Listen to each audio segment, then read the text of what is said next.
সোনারগাঁওয়ে খুলনার সাংবাদিক ইমদাদুলকে গুলি করে হত্যার প্রতিবাদে মানববন্ধন। নারায়ণগঞ্জ সোনারগাঁও থেকে এস এম মনির হোসেন এর রিপোর্ট।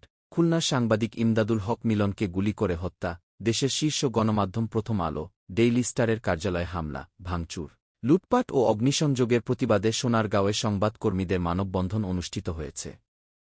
২৪ ডিসেম্বর বুধবার সকালে সোনারগাঁও রিপোর্টার্স ক্লাবের উদ্যোগে মোগরাপাড়া চৌরাস্তা জামে মসজিদ সংলগ্ন ঢাকা-চট্টগ্রাম মহাসড়কে দৈনিক খবরের কাগজের সোনারগাঁও প্রতিনিধি ইমরান হোসেনের সভাপতিত্বে এ মানববন্ধন ও প্রতিবাদ সভা অনুষ্ঠিত হয়।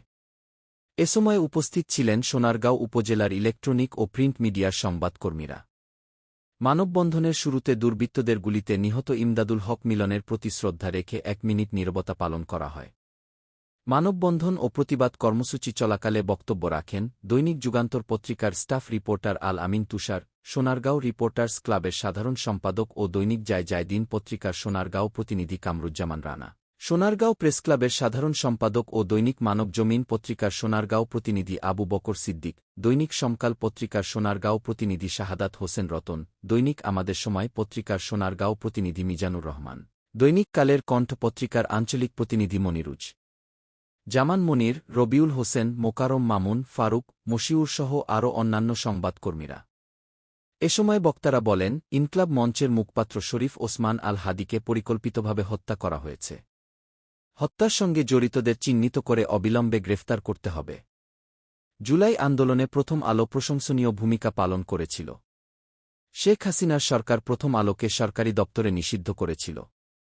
আবার জুলাই আন্দোলনে প্রথম আলো আন্দোলনকারীদের পক্ষে উল্লেখযোগ্য ভূমিকা রেখেছিল।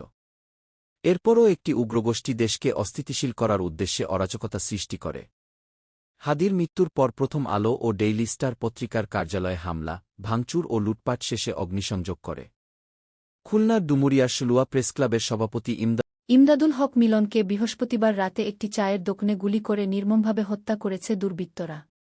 এই ঘটনার ৩ দিন পেরিয়ে গেলেও কেউ এখনও গ্রেফতার হয়নি।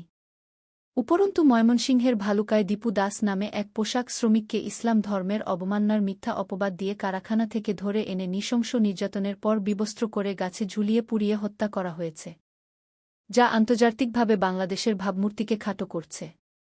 ছায়ান্ত ও উদীচীর অফিসে হামলা, ভাঙচুর ও লুটপাট করে আগুন দেওয়া হয়েছে।